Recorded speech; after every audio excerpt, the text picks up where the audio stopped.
in which conditions are enforced upon the living entity by the material energy.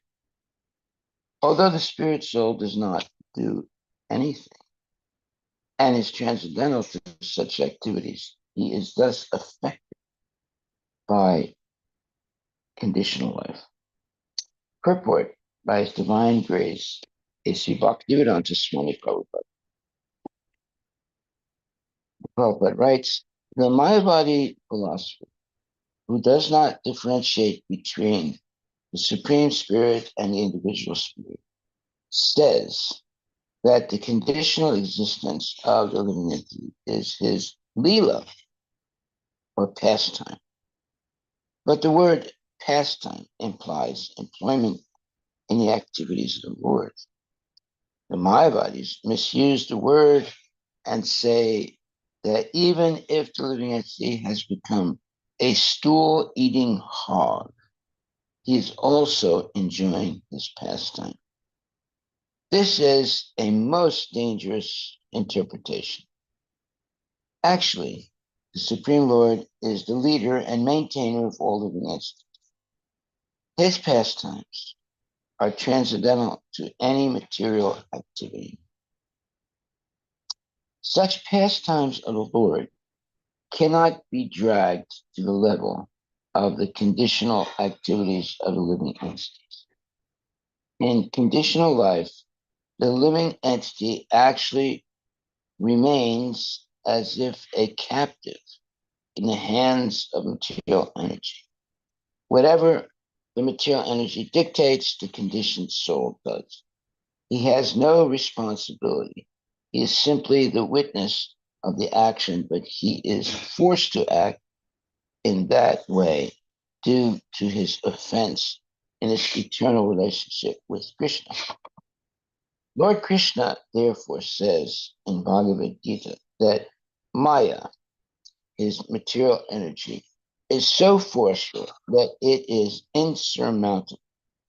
But if a living entity simply understands that his constitutional position is to serve Krishna, and he tries to act on this principle, then, however conditioned he may be, the influence of Maya immediately vanishes. This is clearly stated in Bhagavad Gita, 7th chapter. Krishna takes charge of anyone who surrenders to him in helplessness, and thus the influence of Maya, or conditional life, is removed. The spirit soul is actually Satchit Ananda, eternal, full of bliss, and full of knowledge. Under the clutches of Maya, however, he suffers from continued birth, death, disease, and old age. One has to be serious to cure the condition of material existence and transfer himself to Krishna consciousness, for thus his long suffering may be mitigated without difficulty. In summary, the suffering of the conditioned soul is due to his attachment to material nature. This attachment should thus be transferred from matter to Krishna. Or I gotta I have to put this up higher. Mhm.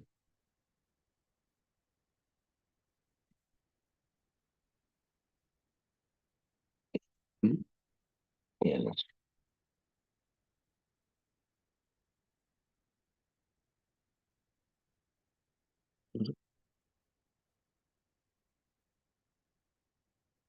okay. Good. Hare Krishna, Krishna Krishna, Hare Hare. Hare Rama, Rama Rama, Hare Hare. So thank you very much, my dear devotees. So today we're talking from Canto 3, Chapter 26, and verse number 7. Let me read the translation again of the verse.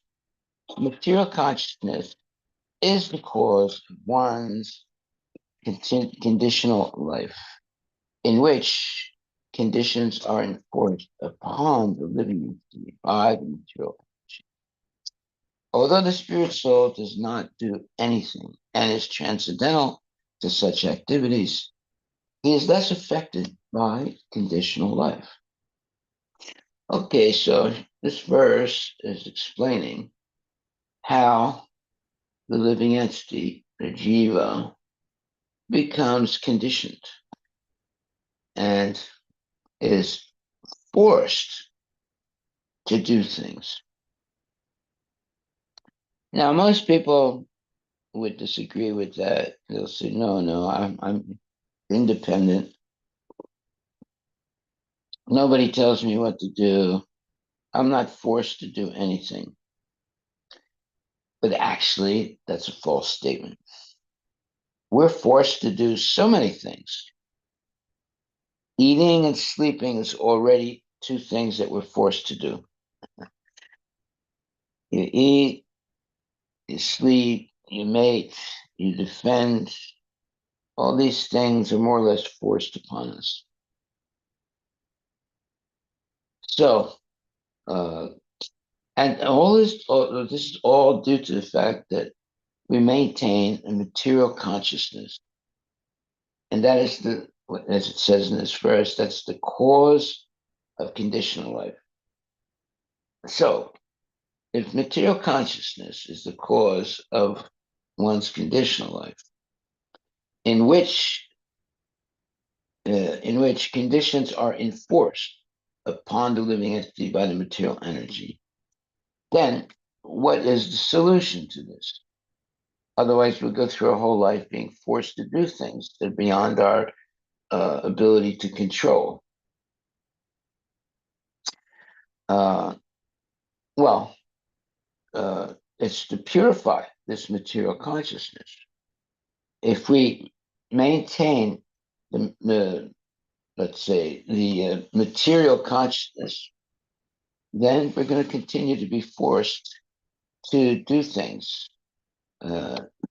without, let's say, understanding what's happening to us. So, therefore, the solution to all these problems is purification of the consciousness. And that's why it says here, material consciousness is the cause of one's conditional life. So if we purify our consciousness by engaging in Krishna conscious activities, always regularly hearing the shastras spoken by devotees and engaging in devotional service and so forth, then there is possibility of freeing ourselves from conditional life. Otherwise, if we are under the influence of conditional life, then we're forced to do things by the material energy.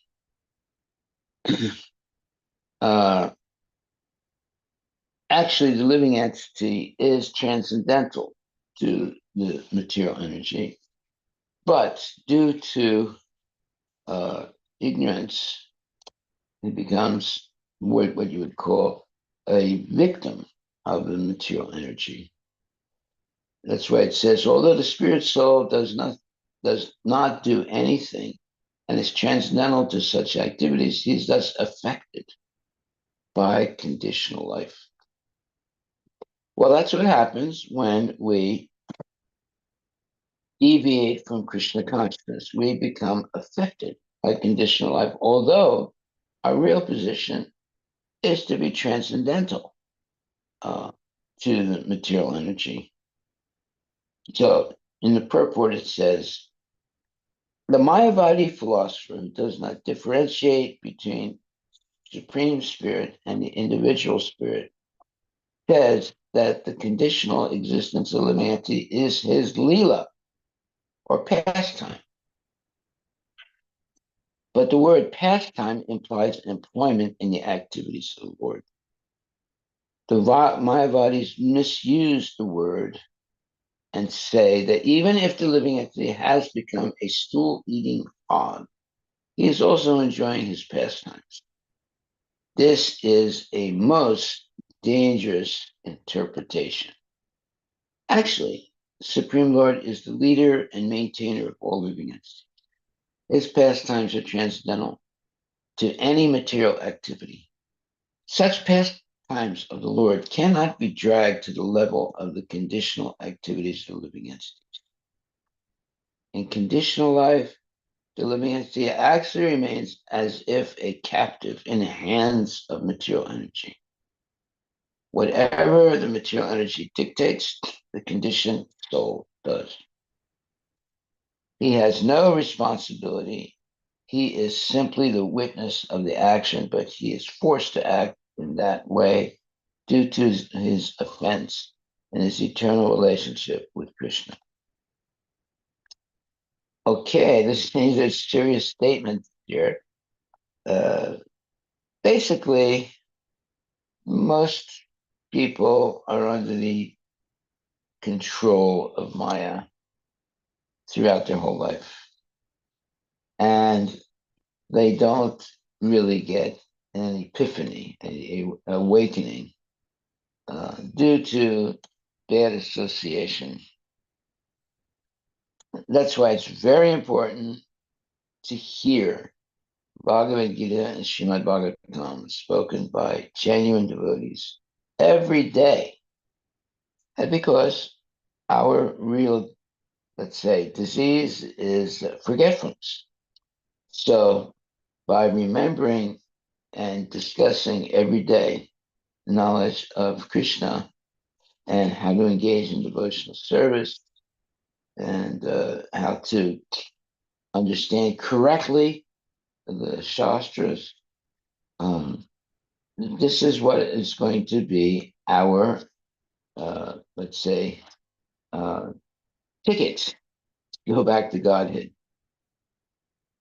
Now, this ticket is actually free. Uh, Krishna consciousness has been made very easy by the mercy of the acharyas, especially Bhaktisiddhanta Saraswati Thakur, and then especially Bhakti Vinod Thakur, and then of course Srila Prabhupada. These three have especially made everything very, very easy if one is serious to follow the regulative principles. Without following the regulative principles, even the most intelligent person will be a failure in this life because they will not be pure devotees. The success in the material world is to become a pure devotee and to become free of all bad behaviors and always engaged in devotional service. So it's much easier to engage in devotional service than to forget Krishna and engage in sense gratification. Uh, when you're engaged in sense gratification, there's so many problems that begin to appear in one's life. But if you engage only in Krishna consciousness, all those problems go away. Now, what is the cause of all the problems? Forgetfulness of Krishna. In order to engage in sense gratification, you have to forget Krishna. And there are many ways you're helped to forget Krishna. It's by avoiding the association of devotees. There's associating with bad people all the time, and so forth. And watching movies and getting all kinds of ideas, not from Shastra, but from movies and comic books, and then also speculative books written by non-devotees.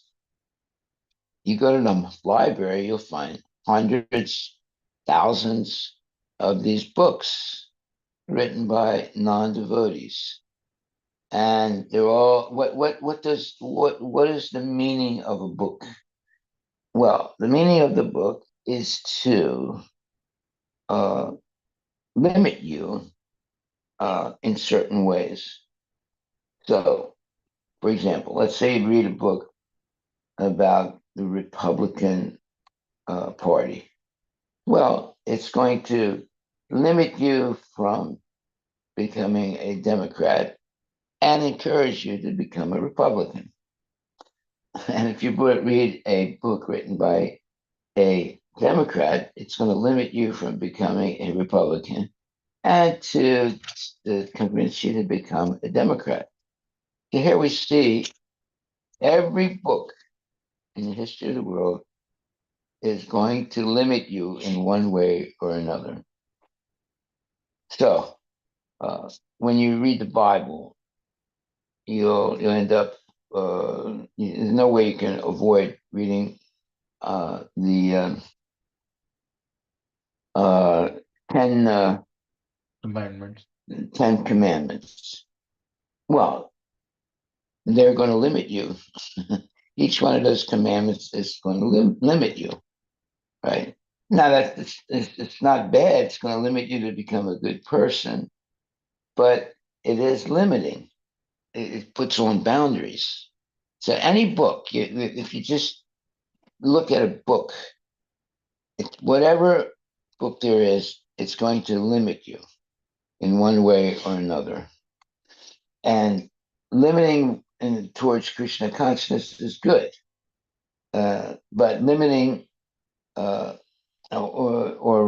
other books that want to convince you to engage in Krishna consciousness is not good. So books have big influence on people, and that's why so many people, there's so many authors, and every year more and more books are being written. Actually, you only have to read one book. So if you look at the Muslims, basically they only read one book. That's the Quran. And if you look at devotees, basically they only read Bhagavad Gita and Srimad Bhagavatam. But if you go to college, they'll have you read so many books. And in the end, you get confused. Why? Because if there's a question that's asked, then a college student will say, well, so and so in this book says this, and then so and so in this other book says that. And so they go through a litany of different people's opinions. So you never really get a clear cut answer to a question. When you go to an academic person, you get all these different opinions. But in spiritual, let's say, company, usually you get what's called dogma. It has nothing to do with dogs. It means uh, people have a set principles and they stick to them. Now, that may be good when the principles are good. That may be bad if principles are bad. But at least it's something that is, let's say, very clear. So if the dogma is Krishna consciousness, that is no meat eating, no gambling, no sex, no intoxication, and always chanting Hare Krishna and so forth. Okay, now you can call that dogma. Look at the word dogma. Uh, and these are principles that are basically uh, not negotiable. uh, if someone says, well, I mean, I follow regulative principles 6 days in a week, and one day I don't. So that would be nonsense. In order to become a devotee, you would have to follow the regulative principles 7 days a week. What does it say? Something held as an established opinion, a code of tenets, a point of view or tenet put forth as authoritative without adequate grounds. Without adequate grounds? Yeah. Dogma. Okay. A doctrine or body of doctrines concerning faith or morals formally stated and authoritatively proclaimed by a church. That's another meaning. Yeah, that's the better one. Yeah. Well, yeah. I mean, Krishna consciousness has its dogma also. There's certain things that we never do.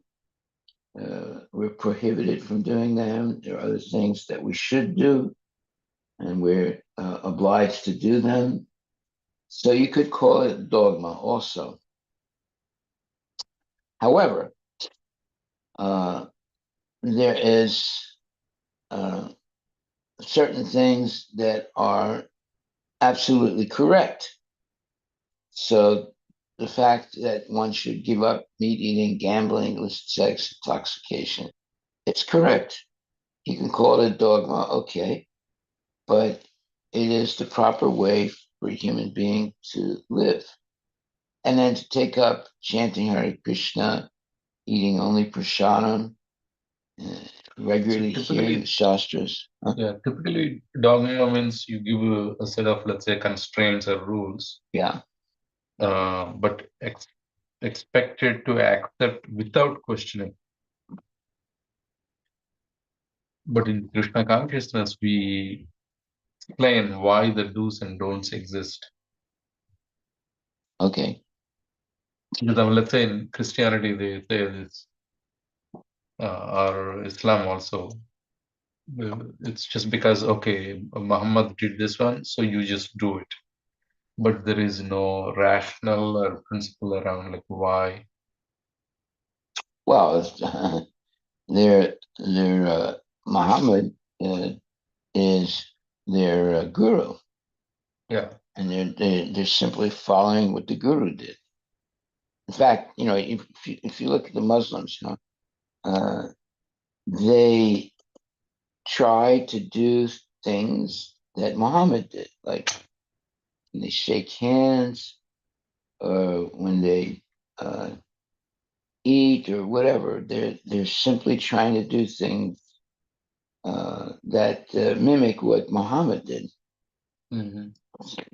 because he's their guru. So whatever things that the guru did, they try and follow it. Uh, so there's always going to have to be a person who is the founder of something and establishes the principles.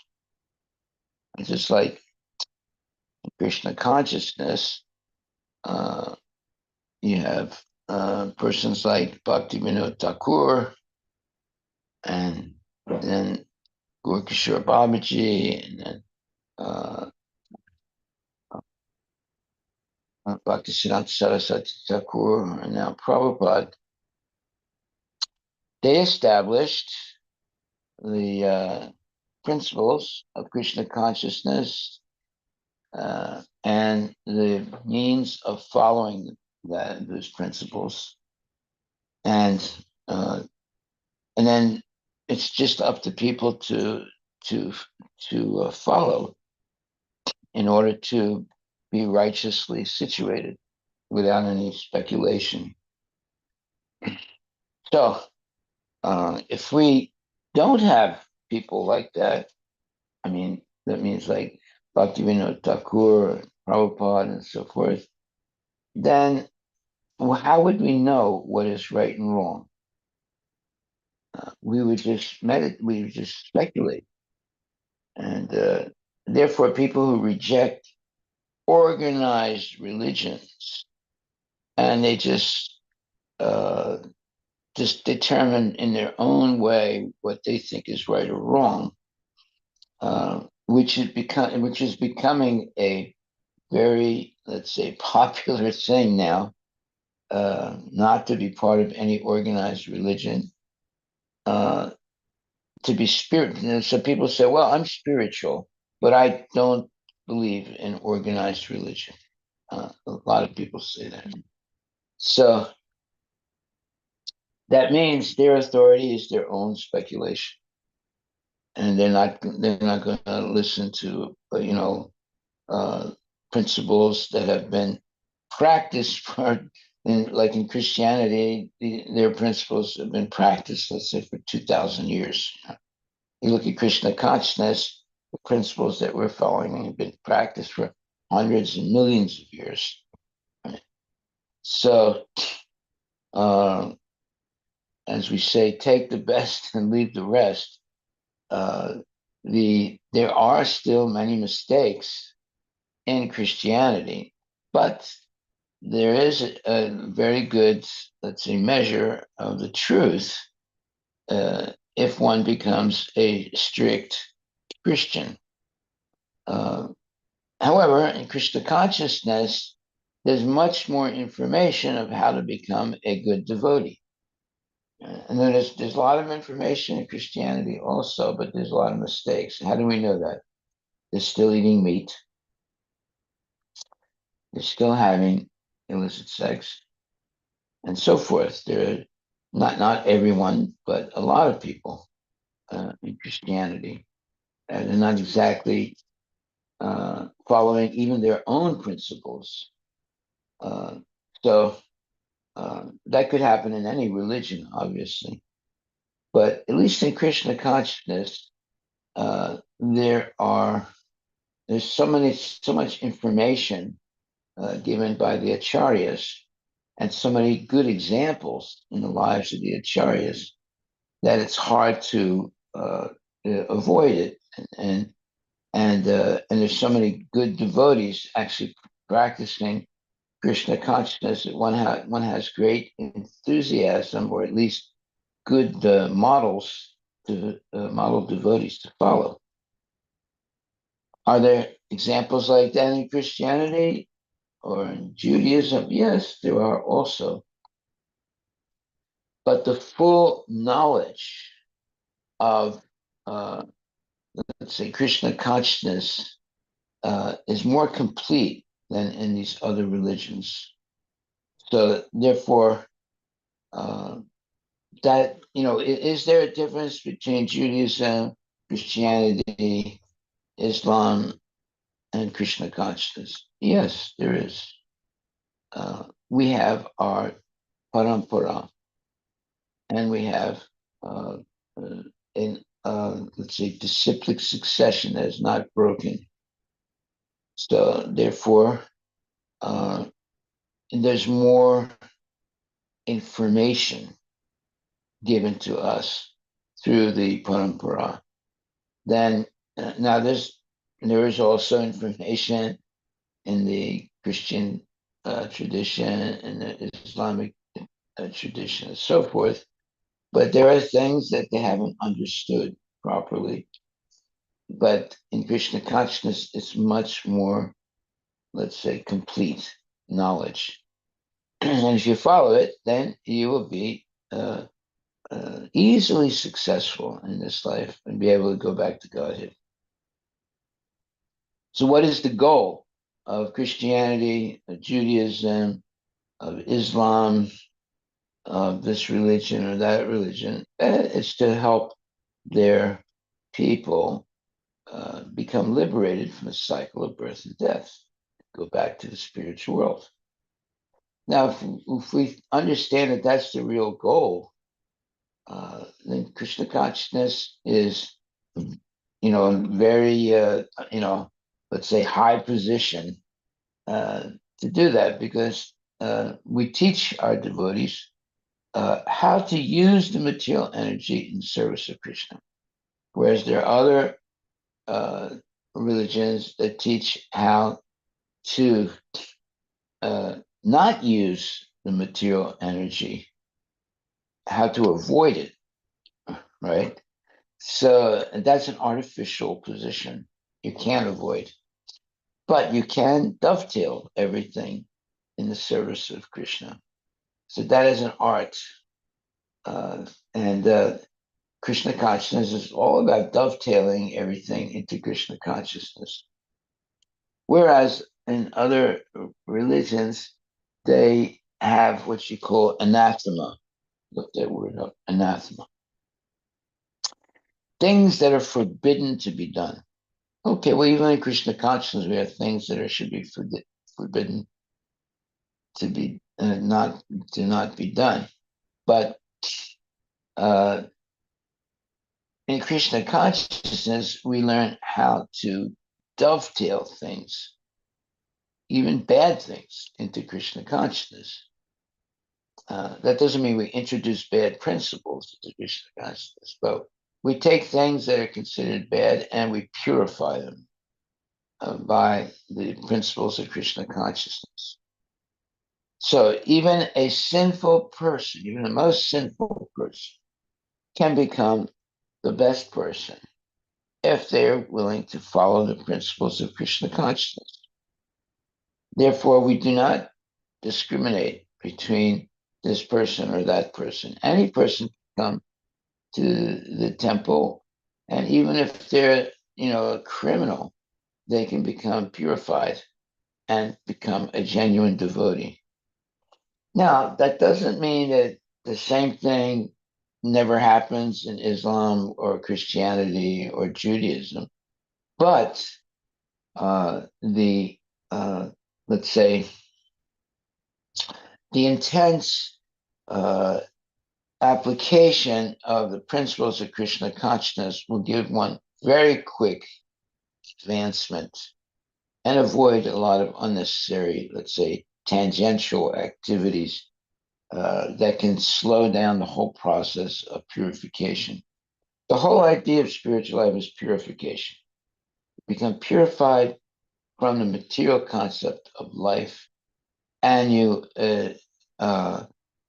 follow the genuine principles of spiritual life. So purification is the whole point. When you go, let's say, to a holy place, and then they give you you take a bath in the holy place. It's for purification.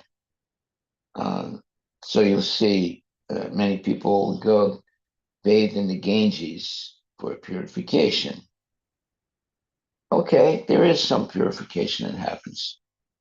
But if the real purification, or let's put it like the most significant purification, is hearing the words of a bona fide devotee that repeats the Shastric evidences correctly.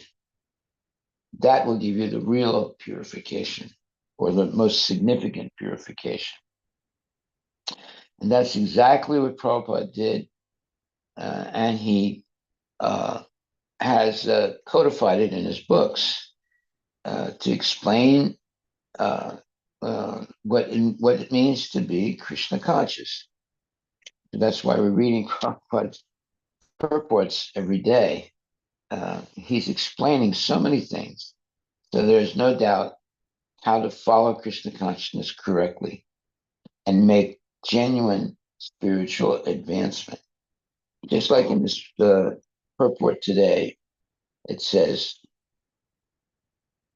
the Mayavadi philosopher who does not differentiate between the supreme spirit and the individual spirit says that the conditional existence of the living entity is lila, or pastime. But the word pastime implies employment in the activities of the Lord.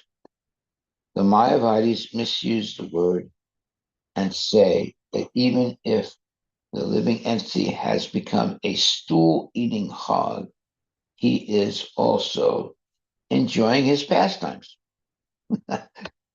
So it's a very profound statement, right?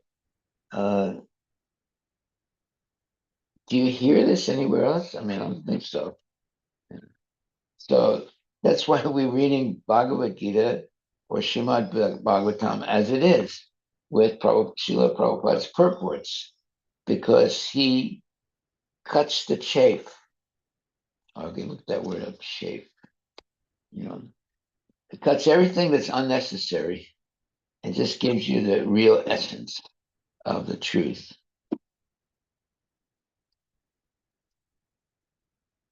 what does it say? Cut the chafe. I hope I'm pronouncing it right. Cut to the chase, or What's chafe mean?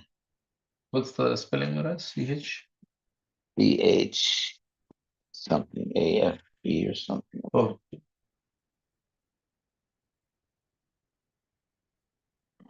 What's it say? Decide which people or things in a group are good or important and which are not. You separate the wheat from the chaff or sort the wheat from the chaff. Yes, so you eliminate all that is nonsense. Yeah, unimportant. Yeah, right. there's also the cut to the chase. Yeah, It's an idiom meaning get to the get point. straight to the main point Yeah, or the most important part of the conversation or situation, skipping over unnecessary details. Unimportant. yeah, that's exactly what Prabhupada has done. He's writing his books. He's giving us the what you would call well, say, all his purports are free of speculation. He's not giving us any opinions. He doesn't say, well, my opinion is that this is like this, and this is like. He never said. He says, this guru, this acharya said this, or that acharya said that. He's always uh, quoting from the acharyas. He's not saying, well, my personal opinion is the following. Say, Mhm. I don't know. Have you ever heard him say that? My opinion is, Oh. Never. Okay. Even in his room conversation, he never says that. Yeah, he never says, I think that maybe it's like this.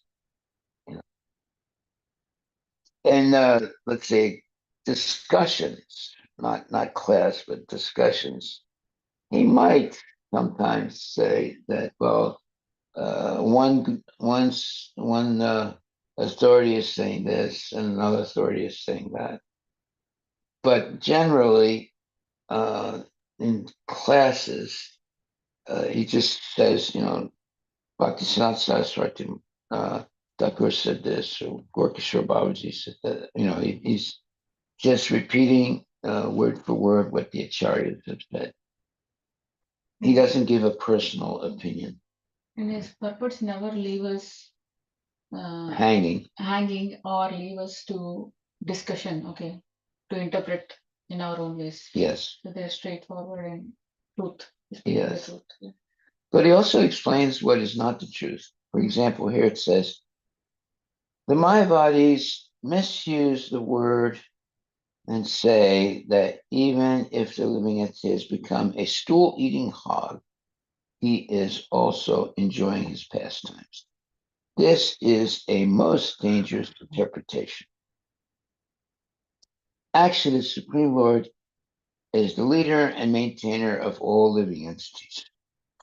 His excuse me, his pastimes are transcendental to any material activity. Such pastimes of the Lord cannot be dragged to the level of the conditional activities of living entities.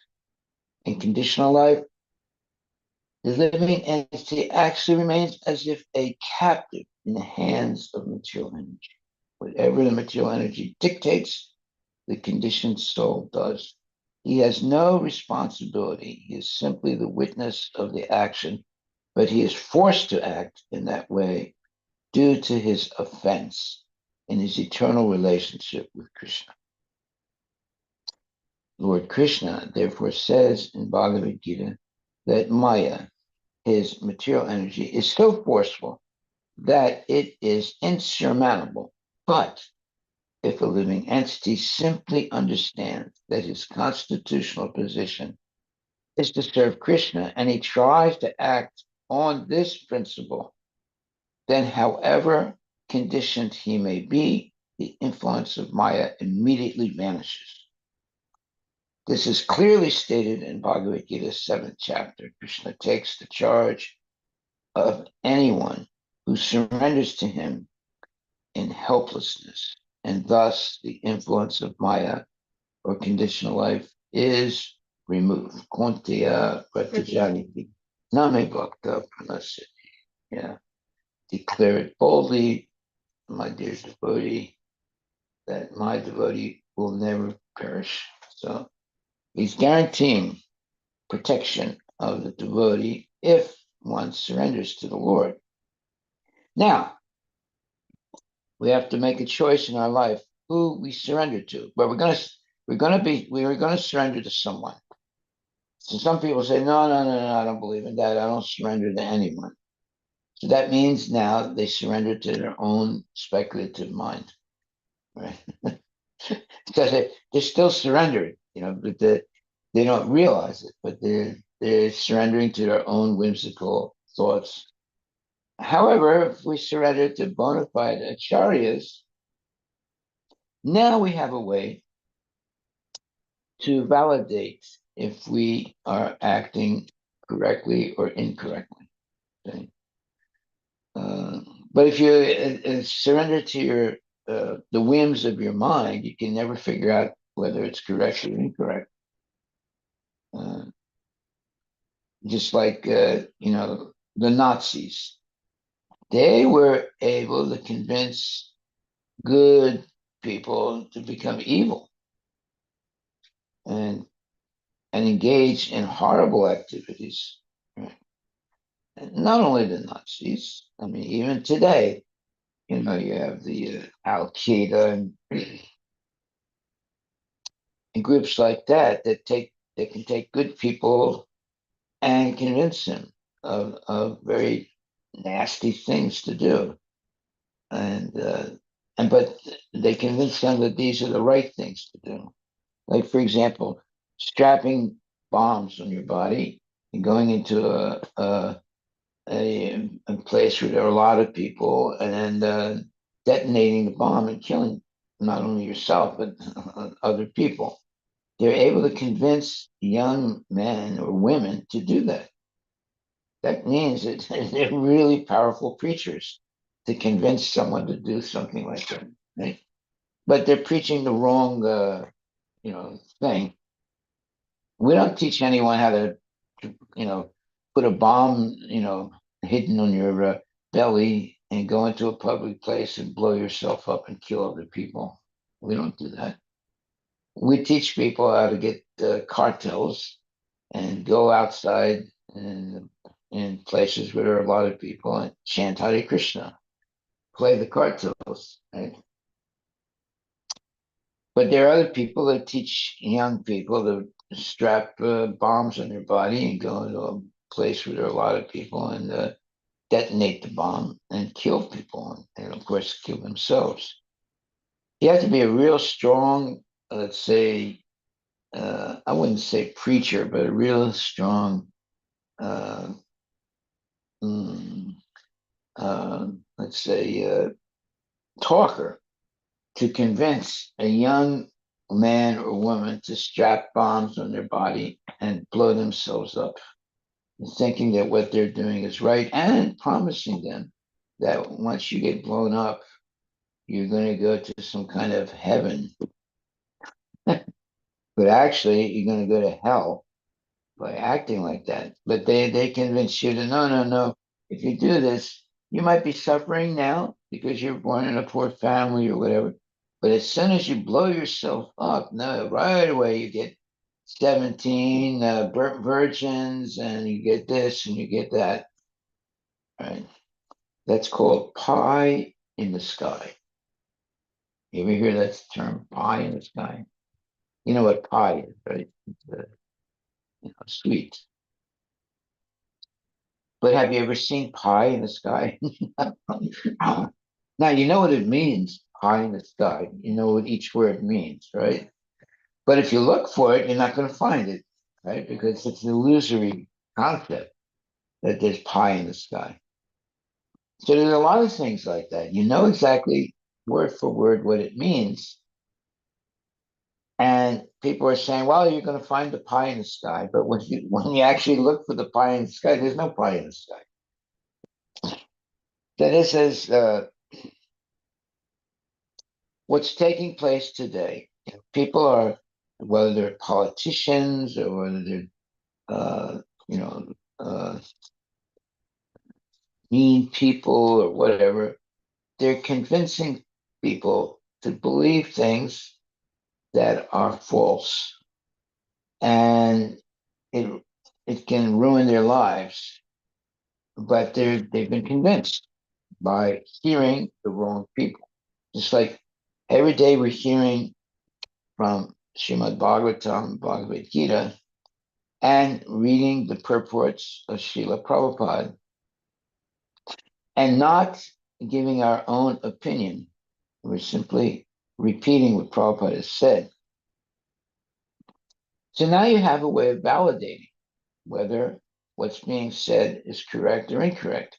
If someone deviates from the words of Srila Prabhupada, and when they're explaining the purport or whatever, you have a way of knowing if they're deviating or not, right? Because you have here the actual verse and you have purport to the verse. But a person like um, uh, Sadhguru who said, I don't read shastras. But now there's no way that you can validate what he's saying is true or false. Uh, so because he stops any ability of having a validation through shastras. So those are tricks. And he says, I don't study any shastras. He's stopping you from validating whatever he says is true or false. You have no way of knowing what he says is true or false because he eliminates Shastra as an authority. Okay, so now we'll go on text 8, unless there are any questions or comments to be made.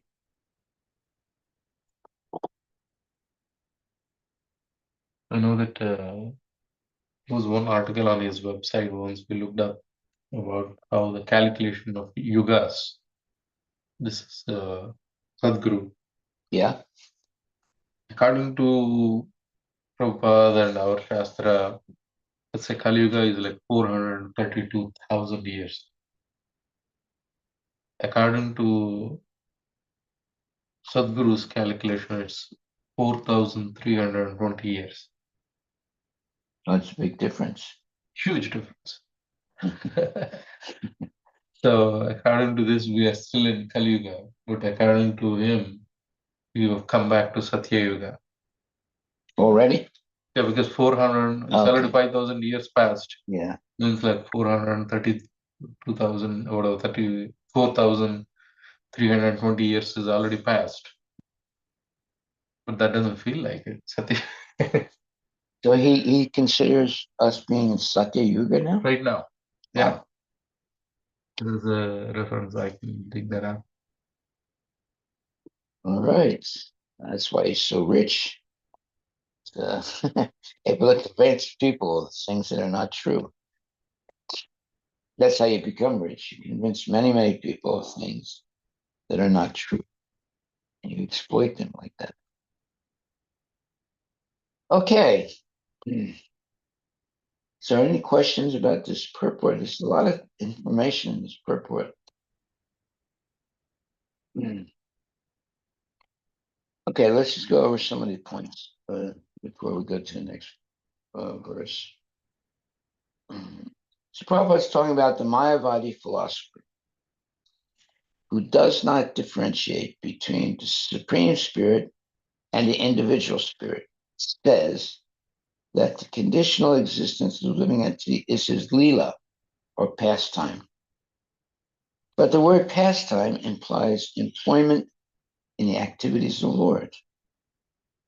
The Mayavadis misuse the word pastime, and say that even if the living entity has become a stool-eating hog, he is also enjoying his pastimes. This is a most dangerous interpretation. Actually, the Supreme Lord is the leader and maintainer of all living entities. His pastimes are transcendental to any material activity. Such pastimes of the Lord cannot be dragged to the level of the conditional activities of the living entity. In conditional life, the living entity actually remains as if a captive in the hands of material energy. Whatever the material energy dictates, the conditioned soul does. He has no responsibility. He is simply the witness of the action, but he is forced to act in that way due to his offense in his eternal relationship with Krishna. Lord Krishna therefore says in Bhagavad Gita, in other words, there's an offense because one denies the, let's say, bona fide, bona fide knowledge given by Krishna. So that's an offense. And he begins to speculate.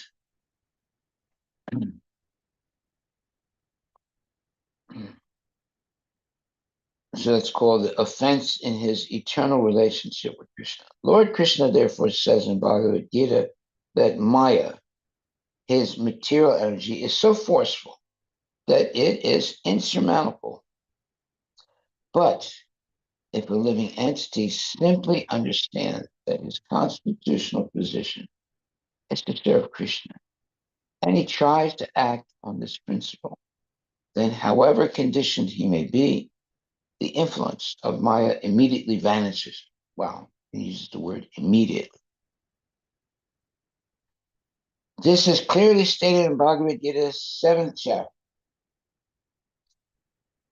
Krishna takes charge of anyone who surrenders to him in helplessness, and thus the influence of Maya or conditional life is removed. That's the verse 714. Mm-hmm. Daivihi Saguramai. Mamamaya Duraya. AVA Prapadyante. Maya Metu. Garantite, right? Yes. So the key word here is surrenders to him in helplessness. It's not that we come to him with so many speculations. We have to surrender to God in helplessness. It's not that, oh, I know this. Just like Bhaktisiddhanta Saraswati Thakur, when his father told him to go to Gorkishore Babaji and surrender to him. Well, when he went to see Gorkishore Babaji and wanted to surrender to him, Babaji convinced him that he was so educated, and Babaji himself could not even read or write, that he deserved to have at least a more educated guru. Right? And Bhaktisiddhanta Saraswati came back to his father, Bhaktivinoda Thakur, and Thakurji said, okay, did he accept you as a disciple? He said, actually, he said that, I'm so educated that, I should try and find another group. Bhaktivinoda became very upset. He said, go back to him, surrender. So he goes back, and again, Gorkishore Babaji says, well, you're so educated, and this thing and that thing. And then he comes back again to his father and said, well, he told me I should not accept him. And he said, you go back and surrender completely to him. I don't want you to come back to me and say he told me that, he's not qualified to have you as a disciple or this or that. So he went back again.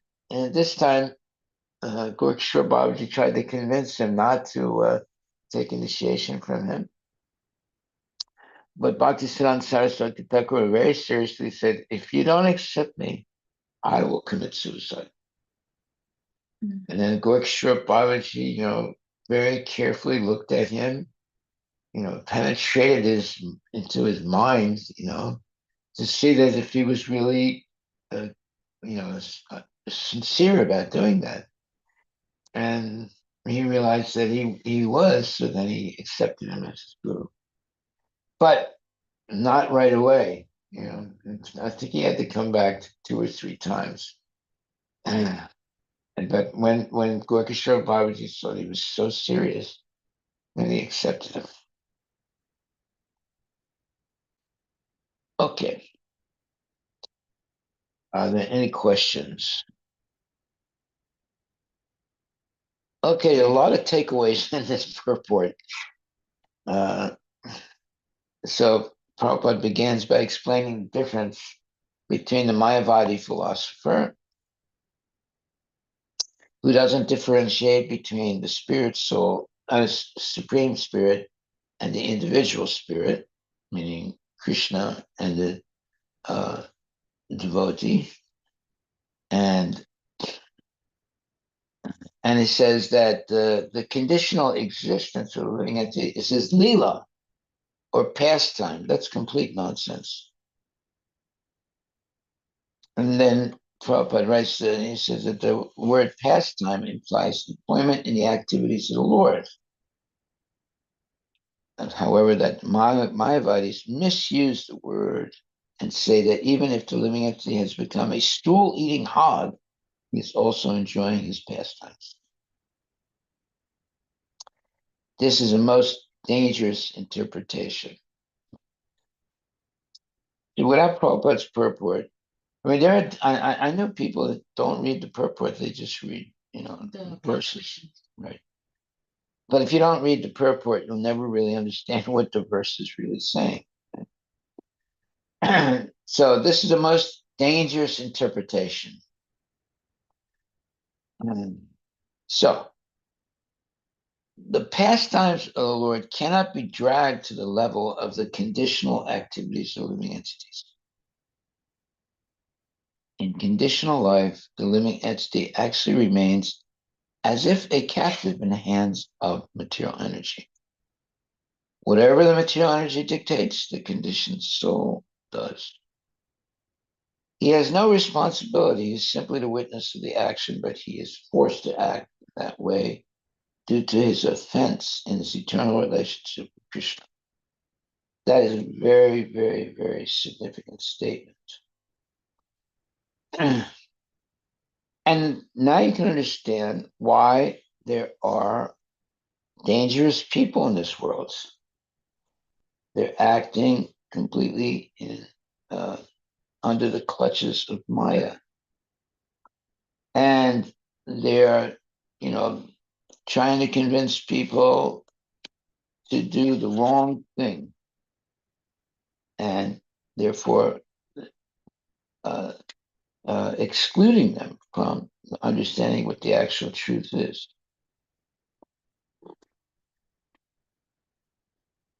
Okay, so, but if a living entity simply understands that his constitutional position is to serve Krishna, and he tries to act on this principle, then however conditioned he may be, the influence of Maya immediately vanquishes. Immediately vanishes. So that should be our real takeaway today.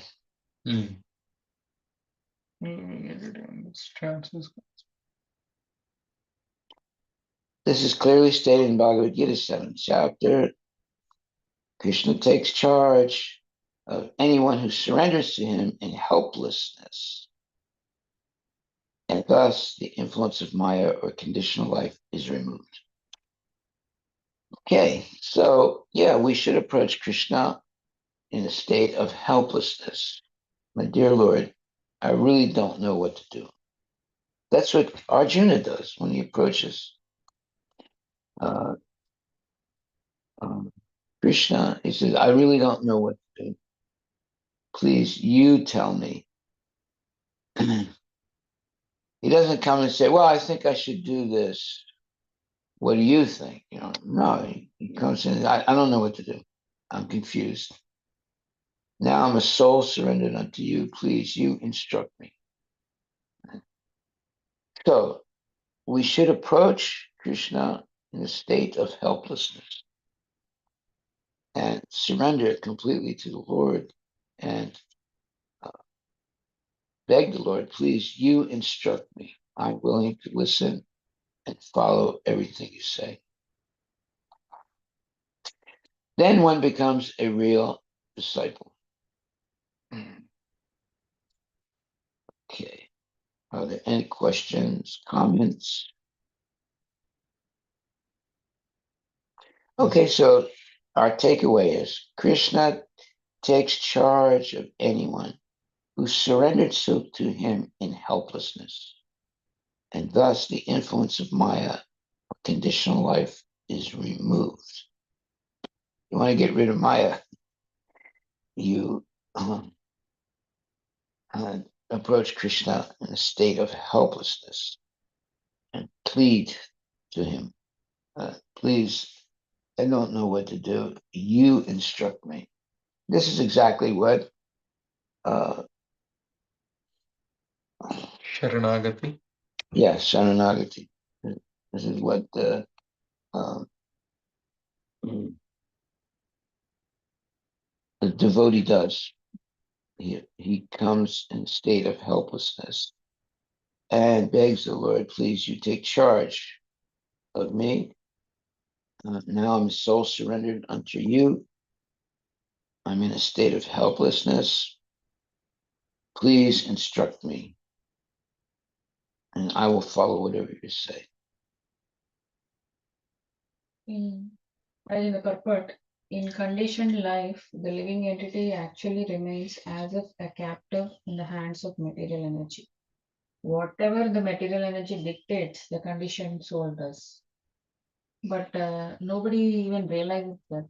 They think that they are free and free to do whatever they want to do, but they never feel as if they are captivated or by the material energy, or they're following the dictation of the material energy.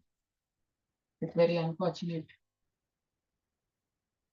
Well, that's why there are examples of devotees who attained their epiphany, their awakening. Wait a minute, I've been acting in Maya all these years.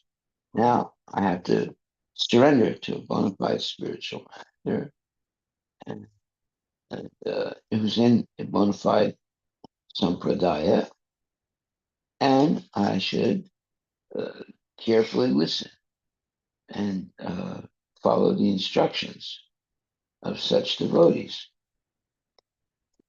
who can point me in the right direction, right?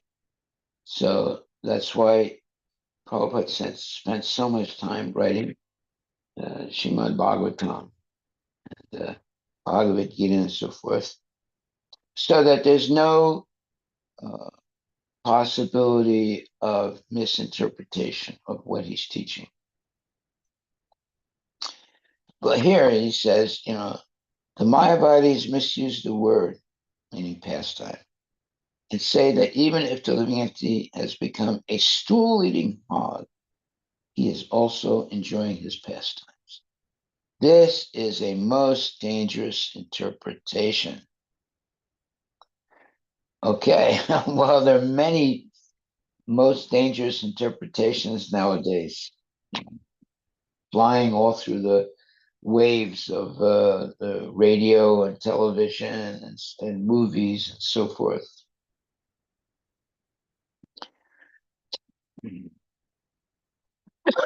Therefore, we don't learn the truth by watching movies. We don't learn the truth by reading comic books. We don't learn the truth by associating with people who speculate.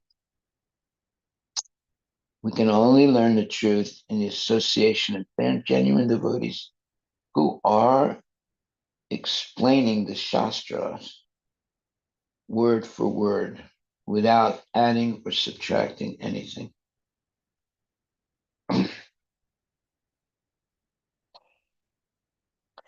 What we don't want, excuse me, is to associate with people who drag to the level of conditional activities. In other words, drag the activities of the Lord to the level of conditional activities of the living entities. That's what we don't want to do.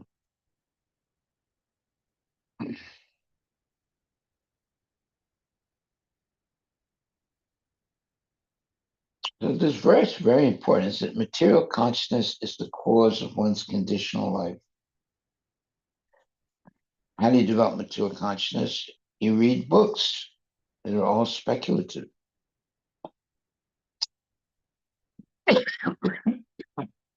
Every line of this purport is so Yes, profound. yeah. Just like, Hitler writes a little book called Mein Kampf.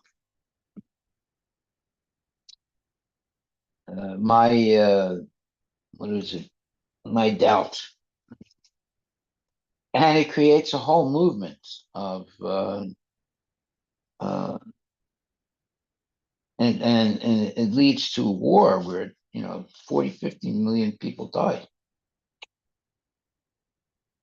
Just by writing a little book called Mein Kampf, my doubts and I think that's what it means. You want to look up what that means? Mein Kampf. Mein Kampf, right? Yeah. It's my life or my doubts, one or the other. My struggle. Oh, my struggle. Okay. So he writes a little book. I don't know, maybe 100 pages, right?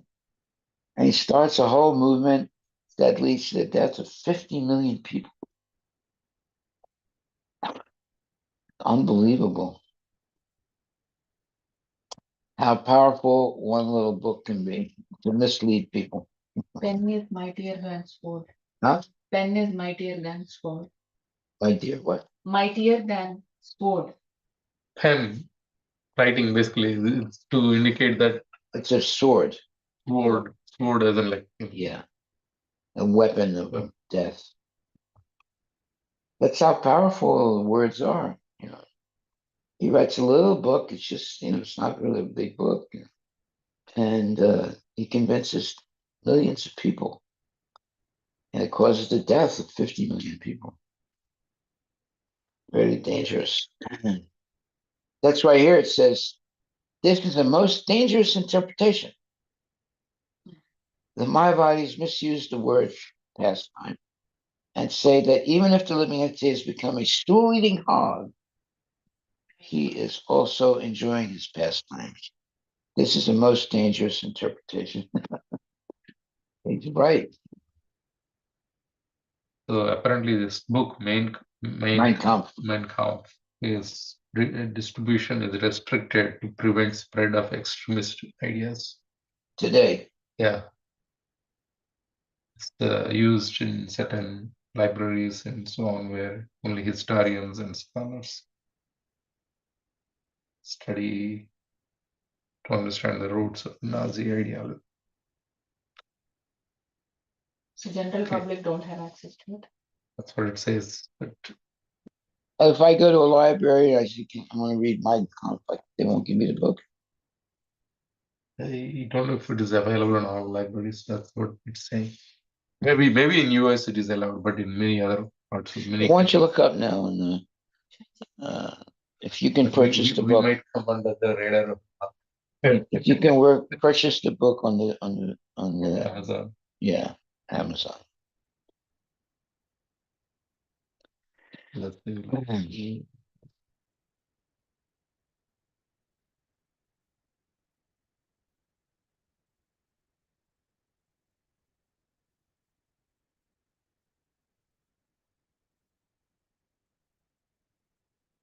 It is there. Right. Yeah. So it's not Maybe freedom of speech. You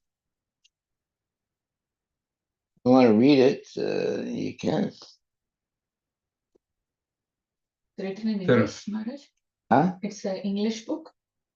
Yeah, that English translation. He wrote it in This German. is, it's rated by about 3,460 people at 4.5 star ratings. Those are people in 1 month or 1 year or what? That is, They take the book out? yeah, this is on Amazon. Uh-huh. So they all liked it. Huh?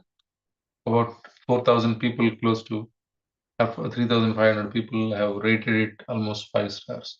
Wow. Yeah. Well, what's that book about? I mean, definitely the book is about hating Jews. That's one of the main themes in that book. And he blames all the problems of um, life, at that time to the Jews. And he tried to convince people that Jews are what you would call um, like agents of the devil. They should be eliminated if you want to have a good society. Yeah, he really hated Jews. So the comments are, it should be a required reading. Really? The comments, different people leaving comments. Do they explain why? Yeah, there's the So that people can wake up and realize that all the problems are caused by the Jews. it is apparent from the book that Hitler was very intelligent, observant, and analytical. Wow. Uh-oh. Analysis. So they're giving their opinions like that. Well, his whole book is all about how, all the problems were due to the Jews. Okay, so we'll time check.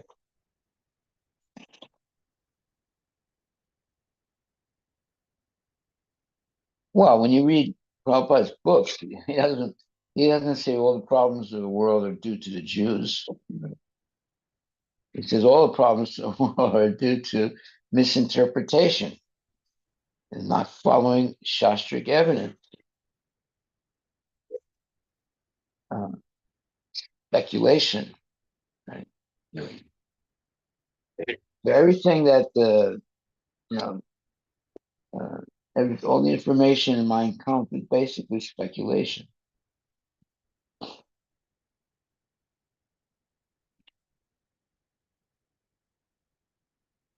The real truth is you have to surrender to Krishna and follow the Krishna conscious life.